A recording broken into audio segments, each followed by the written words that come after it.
Hello guys, আসসালামু আলাইকুম। কেমন আছেন? আশা করি ভালো আছেন। আমিও ভালো আছি। সো আজকে একটি নিউ রেসিপি নিয়ে চলে আসলাম। সো আপনারা হয়তো পিকচার দেখে বুঝেই গেছেন কি রেসিপি। ইয়েস। সো ফার্স্টে হচ্ছে আমি চিংড়ি মাছটাকে ভালো করে কেটে নিব। তো এটা আমি ভালো করে কেটে নিচ্ছি। তারপর কেটে ভালো করে আমি পানি দিয়ে এটাকে আগে ধুয়ে নিব। আর এটা হচ্ছে তেলাপিয়া মাছ। এই যে আমি সবগুলো চিংড়ি মাছ কেটে ধুয়ে নিয়েছি। আর ওটা হচ্ছে মুরগির মাংস। প্রায় আমি একটা মুরগি গোটাটাই লেগেছে। তারপর চিংড়ি মাছের খোসাটাকে আমি একটা কেচির সাহায্যে ফেলে দিচ্ছি, মানে পুরোটা ফেলে দিব না, জাস্ট একটু মাঝখান দিয়ে একটু কেটে নিয়েছি। তারপর সুন্দর করে আবার আমি ছুরি দিয়ে কেটে নিচ্ছি চিংড়ি মাছটাকে। তারপর ভালো করে এগুলো আমি ধুয়ে নেব। আর এটা হচ্ছে মুরগির মাংস। এই যে আমার চিংড়ি মাছগুলো আমি এক একটা ভালো করে মানে প্রায় 6-7টার মতন ছিল। আর এটা হচ্ছে তেলাপিয়া মাছটাকেও আমি ভালো করে একদম সুন্দর করে কেটে নিয়েছি একটা শেফে। আপনারা আপনাদের মতন চাইলে কেটে নিতে পারেন, আমি আমার মানে শেফে কেটে নিয়েছি। তারপরে যে মানে এই রেসিপিগুলোতে এই কয়টাই উপাদান লাগবে। ফার্স্ট অফ অল লাগবে সয়া সস, হলুদের গুঁড়া, মরিচের গুঁড়া, লং এলাচির গুঁড়া, সস। এটা কিন্তু হোমমেড, আর ঘি। এই রেসিপিটা দেখতে চাইলে আমার চ্যানেলে আপনারা চলে যাবেন, পেয়ে যাবেন। সো এই যে প্রথমে আমি আগে মুরগিটাকে ম্যারিনেট করব, গ্রিলটাকে। সো ফার্স্টে আমি হলুদের গুঁড়ো দিয়ে দিব। হলুদের গুঁড়োটা আপনারা বেশি দিবেন না, অল্প দিবেন, নাহলে গন্ধটা ভালো আসবে না, স্মেলটা। সো প্রথমে আমি হলুদের গুঁড়ো একদম সামান্য দিয়ে দিব। তারপর মরিচের গুঁড়োটা আপনারা যে যেমন ঝাল খেতে চান তেমন দিবেন। সো আমরা একটু মিডিয়াম ঝালটা রেখেছি, বেশি দেইনি, তাই অল্প করে মরিচের গুঁড়োটা দিয়েছি। তারপর সয়া সস দিয়ে দিচ্ছি। সয়া সসটা প্রায় 1-2 চামচের মতন দিয়েছি। তা আপনারা আপনাদের মাংস হিসাবে দিবেন টেস্ট অনুযায়ী। তারপরে লং এলাচির গুঁড়াটা দিয়ে দিচ্ছি। আর হচ্ছে গোলমরিচের গুঁড়াটাও অ্যাড করেছি, সব কিছুই দিয়েছি। তারপর হচ্ছে আদা রসুনটাও কিন্তু দেওয়া লাগবে, তাহলে কিন্তু টেস্ট ভালো আসবে না। সো আদা রসুন বাটাটাও আমি দিয়ে দিলাম। আমারটা একসাথে আদা রসুন বাটাটা একসাথে ব্লেন্ড করা, তাই আমি একসাথে দিয়ে দিয়েছি। সো এই যে এখন সব ম্যারিনেট করে নিচ্ছি ভালো করে। আমি সবগুলো মশলা মাংসর সাথে ভালো করে ম্যারিনেট করে নিচ্ছি। সো ভালো করে ম্যারিনেট করে নিচ্ছি। তারপর কিছুক্ষণ রেস্টেও রাখবেন। রাখলে আমার কাছে মনে হয় ভালো হবে, না রাখলেও প্রবলেম নেই, কিন্তু রাখলে একটু টেস্টি হবে, কারণ ভালো করে মশলাগুলো মাংসের মধ্যে ঢুকে যাবে।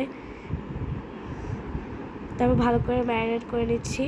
ফ্রিজে রাখার কোনো দরকার নেই, আপনারা এভাবেই রাখতে পারবেন। জাস্ট মশলাগুলো ম্যারিনেট করে জাস্ট এভাবে রেখে দেবেন, তাহলে হবে। সো ভালো করে ম্যারিনেট করে নিই। সো আমার মাংসটা ম্যারিনেট করা শেষ। ও আচ্ছা, তারপর হচ্ছে সসটাও দিয়ে দিব। আমি আবারও বলে দিচ্ছি, এটা আমার হোমমেড সস। আপনি যদি কেউ ঘরে বসেই সামান্য কিছু উপাদানে যদি সস বানাতে চান খুব ইজি নিয়মে, তাহলে তাড়াতাড়ি এখনই আমার চ্যানেলের রেসিপিটা দেখে আসুন। সো আমি সসটা দিয়ে নিচ্ছি, ভালো করে আবার ম্যারিনেট করে নিচ্ছি।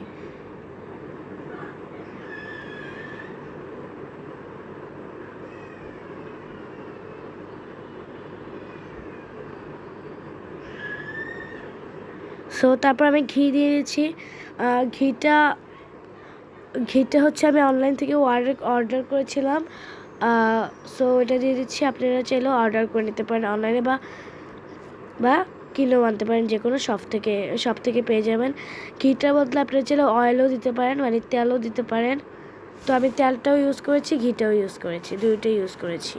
মানে আপনারা চাইলে ঘিটা স্কিপ করতে পারেন, সেটা একমাত্র আপনাদের ইচ্ছা। মানে ঘিটা স্কিপও করা যাবে, এটা না দিলেও কোনো প্রবলেম নাই। এটা আপনারা না দিলেও সমস্যা নেই, কিছুই হবে না না দিলে। জাস্ট টেস্টের জন্য আমি দিয়েছি।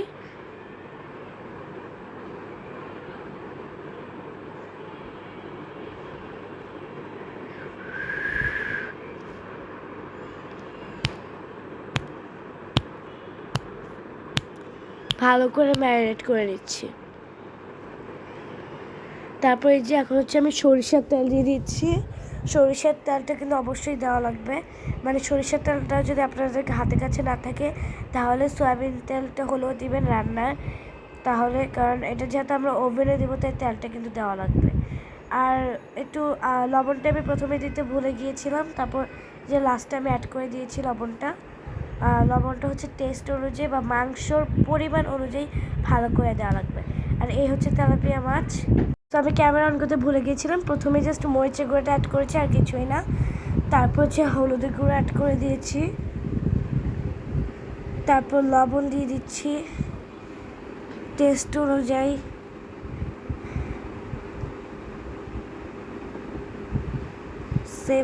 সেম মশলা আবার এপিট ওপিট দিয়ে দিচ্ছি, মাঝখানেও দিয়ে দিচ্ছি।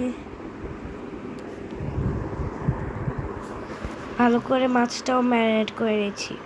আজকে আমরা তিনটা জিনিস বানাচ্ছি, মাছ ফ্রাই, চিকেন গ্রিল আর চিংড়ি মাছ ফ্রাই।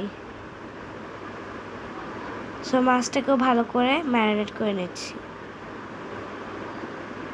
তারপর মরিচের গুঁড়াটাও টেস্ট অনুযায়ী দিয়ে দিচ্ছি, যে যেমন ঝাল খাবে তেমন দিবে।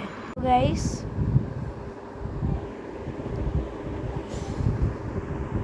লাইক, কমেন্ট, সাবস্ক্রাইব করতে ভুলবেন না। এখনও সাবস্ক্রাইব যদি চ্যানেলটা না করে থাকেন, নতুন হয়ে থাকেন, তাহলে তাড়াতাড়ি সাবস্ক্রাইব করে দিন। সো মাছটাও আমি ম্যারিনেট করে নিচ্ছি।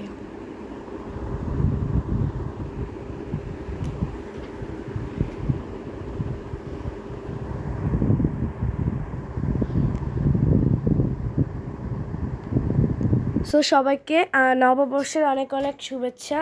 সবার দিন ভালো কাটুক, সবার সব মুহূর্ত ভালো কাটুক। সো কে কেমন ঘুরলেন কমেন্টস করে জানান।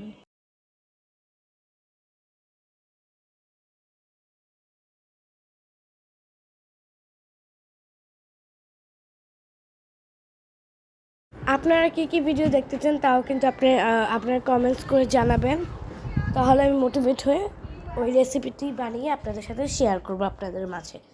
সো এখন হচ্ছে আমি চিংড়ি মাছটা ম্যারিনেট করব। মুরগি আর মাছ করা শেষ। প্রথমে আমি সেম মশলাটা দিয়ে দিব, হলুদের গুঁড়োটা আগেই দিয়ে দিচ্ছি জাস্ট অল্প পরিমাণে। তারপর সয়া সসটাও আমি মাছের মধ্যে সয়া সসটা দিতে ভুলে গিয়েছিলাম, ওইটা দিয়ে দিচ্ছি।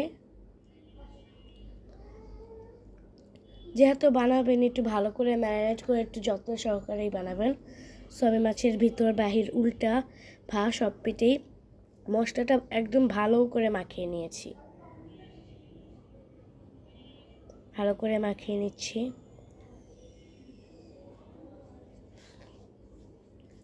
সো আপনারা যদি ওভেনে না দিতে চান তাহলে কিন্তু চুলায়ও দিয়ে দিতে পারেন, প্যানে। সো আমি মাঝে মাঝে চুলাতেও দেই, কিন্তু এবার ওভেনে দিলাম। নেক্সট কোনো পরবর্তী ভিডিও যদি এমন করে থাকি তাহলে আপনাদের দেখিয়ে দিব কিভাবে চুলায় দিতে হবে বা না দিতে হবে, কিসে করে দিতে হবে, চুলা হাই কীভাবে দিতে হবে। সো এবার ওভেনেই দিব। এবার ওভেনেটা দেখুন। আশা করি পরবর্তী খুব শীঘ্রই এমন একটা ভিডিও নিয়ে আসবো, তখন দেখিয়ে দেবো। আর আপনারা যদি দেখতে চান তাহলে কমেন্টস করে জানান। সো অপর পাশে চিংড়ি মাছে আমি লবণের গুঁড়োটা টেস্ট অনুযায়ী দিয়ে দিব, একদম টেস্ট অনুযায়ী, পরিমাণ অনুযায়ী। তারপর হচ্ছে গোলমরিচের গুঁড়োটা আমি মাছের মধ্যেও দিয়ে দিয়েছি ছড়িয়ে, এবং চিংড়ি মাছের মধ্যে যে দেখতেই পাচ্ছেন আপনারা দিয়ে দিচ্ছি একদম সুন্দরভাবে। তারপর চিংড়ি মাছে আমি একটু বাটারগুলো বাটার না, ঘি বলতে পারেন, ঘিটা ডলে দিচ্ছি মাছে, কারণ ঘি বাটারও দিয়েছি, দুইটা দিলেই টেস্টটা অনেক ভালো আসে। সো দেখতে পাচ্ছেন আমি প্রত্যেকটা চিংড়ি মাছে দিচ্ছি, একদম প্রত্যেকটাতে, কোনোটা স্কিপ করিনি, কারণ এটা দিলেই আলাদা একটা টেস্ট আসবে। সো আপনারা কিন্তু খুব সহজেই এভাবে আমার মতন ঘরে বসেই তৈরি করে নিতে পারেন, এত সহজ রেসিপি। সো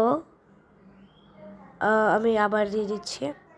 সো সবার নববর্ষ কেমন কাটলো আমাকে কমেন্টস করে জানাবেন, এবং কে কী পড়লেন আজকের দিনে, কে কোথায় গেলেন সেটাও কমেন্টস করে জানাবেন।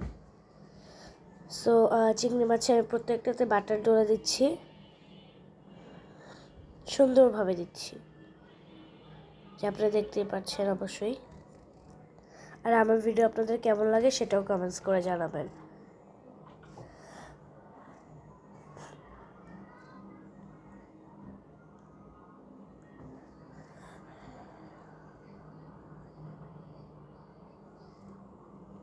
এই যে মাছেও আমি একটু সস দিয়ে দিচ্ছি, হোমমেড সস টমেটো। সো চিংড়ি মাছও হচ্ছে আমি সস দিয়ে দিব।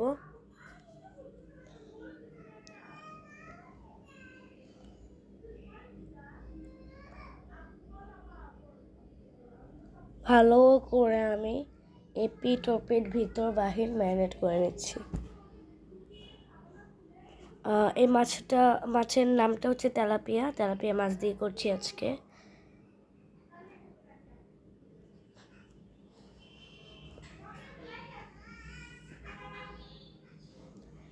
যেহেতু ওভেনে দেবো তাই উপরে দিয়ে ভালো করে সসটা দিয়ে দিচ্ছি যাতে খালি না থাকে, তাহলে কিন্তু এটা স্বাদেই থাকবে, লাল হবে না। সো এই জন্যে ভালো করে এটাকে মশলা টশলা দিতে হবে। তারপর চিংড়ি মাছের উপরেও আমি ভালো করে সসটা দিয়ে দিব, কারণ সসটা দিলে টেস্ট এবং ফ্লেভার সব কিছু অনেক ভালো আসে, দুর্দান্ত। সো এই যে আমার সসটা আমি দিয়ে দিচ্ছি ভালো করে। তারপর এই যে আপনারা দেখতেই পারলেন আমি মাছ আর চিংড়ি মাছটাকে ওভেনে দিয়ে দিয়েছি সুন্দর করে। এই যে তাপমাত্রা এবং কিভাবে কি করলাম আপনারা দেখতেই পারলেন অবশ্যই। এই যে হাই হিট কতটুকু রাখলাম সব কিছু অবশ্যই আপনারা দেখছেন। আপনারা আপনাদের তাপ মানে আমার মতন চাইলেও করতে পারেন, আবার চাইলে অন্যরকম করতে পারেন। সো ওভেনে কিন্তু এটা দিয়ে দিয়েছি, এটা কিন্তু হচ্ছে অবশ্যই। সো এটা হতে থাক। তারপরে এই দেখুন আমি মুরগিটাকে কয়লার সাহায্যে ছাড়িয়ে নিয়ে এসেছি, এটা গ্রিল করে নিচ্ছি। এটা আপনারা চাইলে চুলায় বা ওভেনেও করতে পারেন, সো আমি কয়লায় করেছি।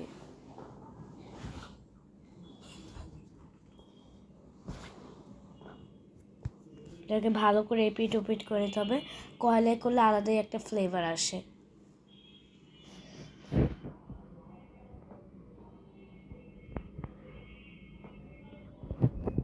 সো আপনারা চাইলে কয়লা নাও করতে পারেন, সেটা একমাত্র আপনাদের ইচ্ছা। So bye bye, take care.